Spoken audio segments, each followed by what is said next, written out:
என்பதோடு மேலான தமிழ் பெருங்குடி மக்களே, உங்கள் அனைவருக்கும் மேலரசம்பட்டு சமூகத்தின் பணிவான வணக்கங்கள். அன்பு உறவுகளே, நம்முடைய சேனலை சப்ஸ்கிரைப் செய்து கொண்டு நம்முடைய காணொளிக்கு ஒரு லைக் செய்து தொடர்ந்து நம்முடைய காணொளியை பாருங்கள். தொடர்ந்து நமக்கு ஆதரவு தாருங்கள். அன்பு உறவுகளே, திமுகவினுடைய லேலைகள் அவ்வளவு சாதாரணமாக முடியாதுங்க. ஏன்னா நான் ஏற்கனவே திமுகவை பற்றி பல முறை சொல்லியிருக்கேன். இவங்கெல்லாம் பழம் தின்று கொட்டை போட்டவர்களே கிடையாது. அந்த கொட்டையவே உருவாக்கணுங்க இவங்க தான். தமிழ்நாட்டில் ஊழல் மட்டும் செஞ்சவங்க இவங்க கிடையாது, ஊழலையே உருவாக்கணவங்க இவங்க தான். இதற்கு முன்பு தமிழ்நாட்டில் இந்த மாதிரியான பிரச்சனைகள் உருவானது கிடையாது. காரணம் என்னன்னா, ஒன்று அதிமுக திமுக ரெண்டுத்துக்கும் இடையில வேற ஒன்றுமே கிடையாது. பெரிய அளவில் வேற ஒரு கட்சி எதிர்கட்சி வலுவா இல்லை தமிழ்நாட்டில். அதனால தான் திமுக அதிமுக நீங்கள் 5 வருஷம் நாங்கள் 5 வருஷம் ஒப்பந்தம் போட்டுக்கிட்டு தமிழ்நாட்டை சூறையாடினாங்க இவங்க 2 பேரும். ஆனால் இந்த முறை இவங்க 2 பேரையும் புறந்தள்ளி தாவேக்கா அப்படிங்கிற ஒரு புதிய கட்சி ஆட்சிக்கு வந்த பிறகு திமுகவினுடைய உண்மை முகங்கள் வெளிவர ஆரம்பிச்சிருக்கு.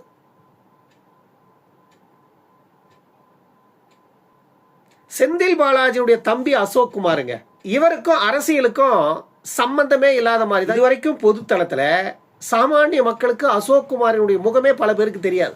ஆனா அவர் தான் செந்தில் பாலாஜிக்கு பின்னாடி செந்தில் பாலாஜியினுடைய உண்மையான முகமாக வேலை செய்கிறார். இப்போ தாவேக்காவினுடைய ஆட்சியை கலைப்பதற்கு சபாநாயகர் மீது நம்பிக்கை இல்லாத தீர்மானத்தை நாங்கள் சட்டமன்றத்தில் கொண்டாந்தா அதற்கு எதிராக வாக்களிப்பதற்காக தாவேக்காவில் உள்ள 15 சட்டமன்ற உறுப்பினர்களை பேரம் பேசுவதற்கு செந்தில் பாலாஜியுடைய சகோதரர் அசோக் குமார் தான் மொத்த வேலையை செஞ்சதாக வர்ற தகவல்கள் எல்லாம் வெளிப்படுத்து.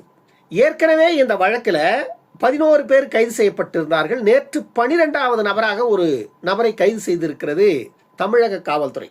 அவர் பேர் கணேசன். இவருடைய சொந்த ஊர் உசிலம்பட்டி, மதுரை மாவட்டம் உசிலம்பட்டியை சார்ந்தவர். என்ன பிரச்சனை அப்படின்னா, உசிலம்பட்டி தொகுதி தாவேக்கா எம்எல்ஏ, அவர் பேர் விஜய். அவரை சபாநாயகருக்கு எதிராக வாக்கு செலுத்துவதற்கு அவர்கிட்டையும் பேரம் பேசியிருக்கிறாங்க. ஏற்கனவே கிருஷ்ணகிரி மாவட்டம் ஊத்தங்கரை சட்டமன்ற தொகுதியினுடைய உறுப்பினர் இளையராஜா கிட்ட பேரம் பேசிய விவகாரம் தான் முதல்ல வெளியானது. அவர் தான் போய் முதல்ல காவல்துறையிடம் வழக்கே தொடுத்தவர். ஆனால் இந்த திருநாவுக்கரசு மூலமாக பல சட்டமன்ற உறுப்பினர்களிடம் பேச்சுவார்த்தை நடத்தி இருப்பதாக தகவல்கள் ஏற்கனவே வெளியானது. ஆனால் எந்தெந்த சட்டமன்ற உறுப்பினர்கள் என்ற செய்தி வெளியாகல. இப்பொழுது ஒவ்வொன்றாக வெளிவர தொடங்கி இருக்கிறது. இப்ப இந்த 11 பேர் கைது செய்யப்பட்டாங்க இல்லையா, திருநாவுக்கரசு உள்பட 11 பேர் கைது செய்யப்பட்டாங்களே, அந்த 11 பேரையும் விசாரணை நடத்தியதுல பல பேர் வெளியே வந்துட்டு இருக்கு. அதுல ஒருத்தர் தான் கணேசன். அவர் போய் கைது செஞ்சிருக்காங்க. இந்த கணேசன் யார் அப்படின்னு பாத்தீங்கன்னா, இந்த திருநாவுக்கரசு இருக்காரு இல்லையா, இவர் தானே மெயின் புள்ளி.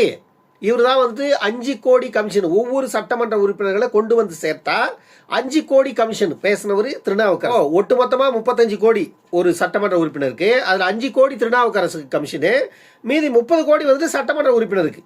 இப்படிதான் இவங்க பேச்சுவார்த்தையை நடத்தியிருக்காங்க. இந்த திருநாவுக்கரசனுடைய ஓட்டுநராக இருந்தவர் தான் கிருஷ்ணன். இந்த கிருஷ்ணனும் இப்பொழுது கைது செய்யப்பட்டிருக்கின்ற உசிலம்பட்டி கணேசனும் ஒரே ஊரை சார்ந்தவர்கள். இந்த அடிப்படையில இந்த கணேசன் திமுகவினுடைய பொறுப்பாளர். திமுகவில் இவர் பொறுப்பாளராக இருப்பதனால இவருடைய உதவியோடு உசிலம்பட்டி சட்டமன்ற உறுப்பினர் விஜய் அவர்களை அணுகி பேச்சுவார்த்தையை தொடங்கியிருக்காங்க. அந்த பேச்சுவார்த்தை நடக்கும் பொழுது அதை ஆடியோவாக ரெக்கார்டும் செய்து இப்ப காவல்துறையிடம் அந்த ஆடியோவும் சிக்கியிருப்பதாக சொல்றாங்க. இன்னும் எவ்வளவு வரப்போதோ தெரியல. விஜய் அவர்கள் கரூர்ல பேசும்போது சொன்னார், இன்னும் தோண்ட தோண்ட எவ்வளவு வரப்போதோ தெரியல அப்படின்னு. ஆனா விஜயனுடைய ஆட்சியை கலைப்பதற்கு எவ்வளவெல்லாம் வேலை பார்த்துருக்கீங்க பாத்தியா. செந்தில் பாலாஜி யோகியன் மாதிரி பேசுறாரு, ஏவாவேலு ஒரு பக்கம் உத்தமன் மாதிரி பேசுறாரு. ஆனா செய்யற வேலை மொத்தம் அயோக்கியத்தனமா இருக்கடா பிச்சை ஈனப்பயலுகளை. 60 ஆண்டுகளுக்கு பிறகு ஜனநாயகம் வென்றது. ஆனா அந்த ஜனநாயகத்தை கொல்லுவதற்கு எவ்வளவு ஆயுதங்களை கொண்டு பண பலத்தை கொண்டு எவ்வளவு பெரிய வேலை செய்யறீங்க நீங்க. இந்த 60 ஆண்டு காலமாக என்ன நடந்தது தமிழ்நாட்டில்? மக்களாட்சியா நடந்தது, ஜனநாயகமா வென்றது. நீங்க பணம் கொடுத்தீங்க, அவங்க ஓட்டு போட்டாங்க, அந்த ஓட்டை வாங்கி நீங்க ஜெயிச்சிங்க, நீங்க ஆட்சி பண்ணீங்க. அதனாலதான் நீங்க கோடி கோடியா ஊழல் செஞ்சீங்க. உங்களை கேட்கறதுக்கு ஆளு இல்லை. இன்னைக்கு கோடி கோடியா செலவு பண்ணாம மக்களின் மனங்களை வென்று ஒரு ஆட்சி அரியணைக்கு வந்திருக்கு. இன்றைக்கு அவர்கள் நேர்மையாக செயல்பட வேண்டும் என்று எண்ணினாலும் இந்த திருட்டு பயல்கள் விடுற மாதிரி தெரியலையே. இன்றைக்கு அவர்களே நேர்மையாக செயல்பட வேண்டும், ஒரு நல்லாட்சியை கொடுக்க வேண்டும், மக்களின் பிரச்சனைகளை தீர்க்க வேண்டும், மக்களின் தேவைகளை பூர்த்தி செய்ய வேண்டும் என்று அவர்கள் எண்ணி ஆட்சி செய்தாலும் கூட இந்த திருட்டு பயலுங்க, அயோக்கிய பயலுங்க, இந்த முள்ள மாதிரி நாய்ங்க செய்கிற வேலையால நிம்மதியாக அவங்களால ஆட்சி செய்ய முடியாது போல தெரியுது. இல்லை, போடுறது எல்லாம் ராஜா வேஷம், போடுறது எல்லாம் ராஜா வேஷம், செய்யறது மொத்தம் திருட்டு வேலை. போடுறது எல்லாம் ராஜா வேஷம், செய்யறது மொத்தம் திருட்டு வேலை. அயோக்கிய பயலுங்க. இதைத்தான் நான் சொல்றேன். இப்போ இந்த வழக்கில் தான் செந்தில் பாலாஜிக்கு முன்ஜாமீன் கொடுத்தாங்க.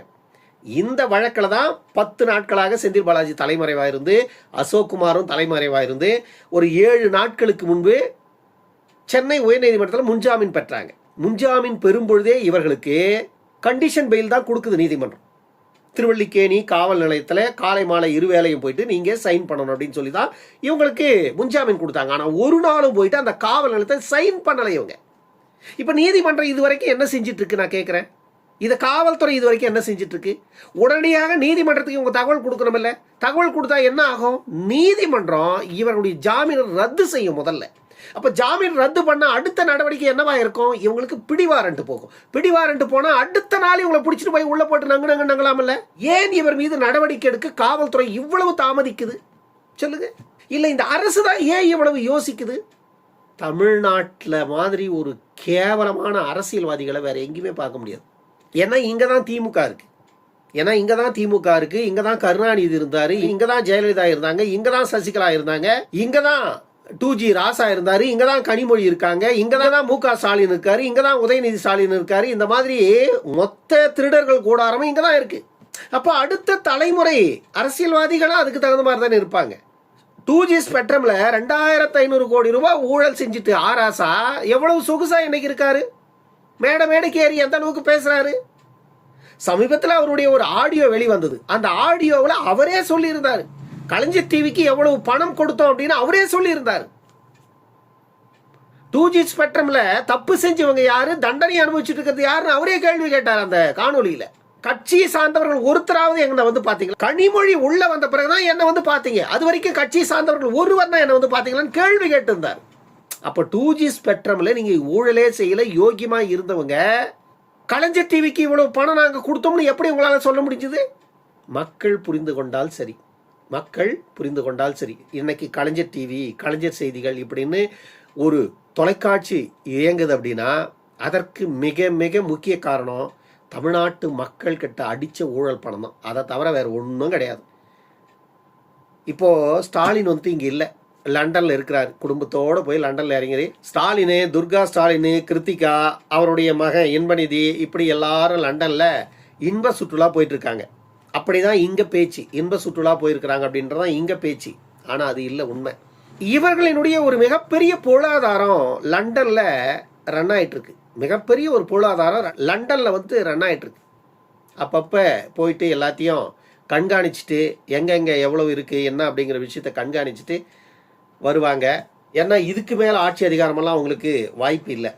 இந்த 5 ஆண்டுகள் மட்டும் அவங்களால எதிர்கட்சியா இருக்க முடியும் தமிழ்நாட்டில். இந்த 5 ஆண்டுகள்ல எதுனா பண்ண முடியுமா அப்படின்னு முயற்சி பண்ணுவாங்க. இந்த 5 ஆண்டுகள்ல எதுவும் பண்ண முடியாது அப்படின்னா இருப்பதை காப்பதற்கு எல்லா இடத்துலையும் போயிட்டு சீட்டு போட்டு வருவாங்க.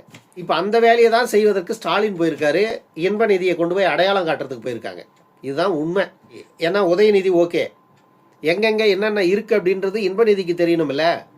ஏன்னா அவர் தான் வந்துட்டு 4ஆம் தலைமுறை 5ஆம் தலைமுறை அரசியல்வாதி. கருணாநிதி, ஸ்டாலின், உதயநிதி, இன்பநிதி 4ஆம் தலைமுறை அரசியல்வாதி கருணாநிதி குடும்பத்தில். அந்த 4ஆம் தலைமுறை அரசியல்வாதிக்கும் எங்கெங்க என்ன இருக்குதுன்றத மொத்தத்தையும் காட்டி கொடுத்துட்டா தானே. ஏன்னா மீண்டும் ஸ்டாலின் வந்துட்டு லண்டனுக்கு போவாரா அப்படின்றது எப்படி நம்ம சொல்ல முடியும்? ஏன்னா இது தமிழ்நாட்டுக்கும் டெல்லிக்கு மாதிரினா கூட அப்பப்போ ஃப்ளைட்டில் போய் வந்துடலாம், பிரச்சனை இல்லை. அன்பு உறவுகளே, இது ஏதோ காலம் கடத்துவதற்காகவோ ஏதோ போற போக்கில் எதையோ ஒன்றை சொல்லிவிட்டு போவதற்காகவோ இந்த தகவல்லாம் நான் உங்களுக்கு சொல்லிட்டு இல்லை.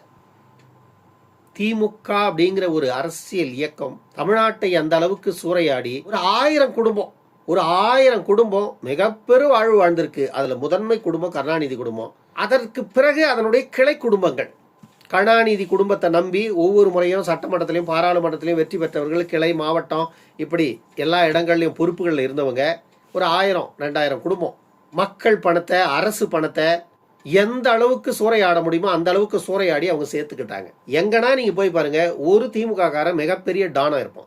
சின்ன சின்ன கிராமங்கள்ல கூட போய் பாருங்க, அந்த இடத்துல ஒரு திமுக காரன் பெரிய டானா இருப்பான். எப்படி திமுகவினுடைய பொறுப்பாளரா மாறி அங்கிருந்து நிர்வாகத்துக்குள்ள நுழைஞ்சு எல்லா திருட்டு வேலையிலும் ஈடுபட்டு கொள்ளையடிச்சு திமுக ஆட்சியை பயன்படுத்தி அதுல தப்பிச்சு கோடி கோடியா இந்த மாதிரி குறுக்கு வழியில பணத்தை சேர்த்து அதன் மூலமாக ஒரு ஊராட்சி மன்ற தலைவர், அப்புறம் ஒரு கவுன்சிலரு, அதுக்கப்புறம் ஒரு மாவட்டம், அதுக்கப்புறம் ஒரு வட்டம், அதுக்கப்புறம் ஒரு சட்டமன்றம், அதுக்கப்புறம் ஒரு எம்எல்ஏ, அதுக்கப்புறம் ஒரு எம்பி, இப்படி அப்படியே கடந்து கடந்து கடந்து வந்து எல்லா இடங்களிலும் இந்த மாதிரி ஒரு திமுக காரன் ஒரு டான் இருப்பான். இதுதான் திமுகவினுடைய கட்டமைப்பு.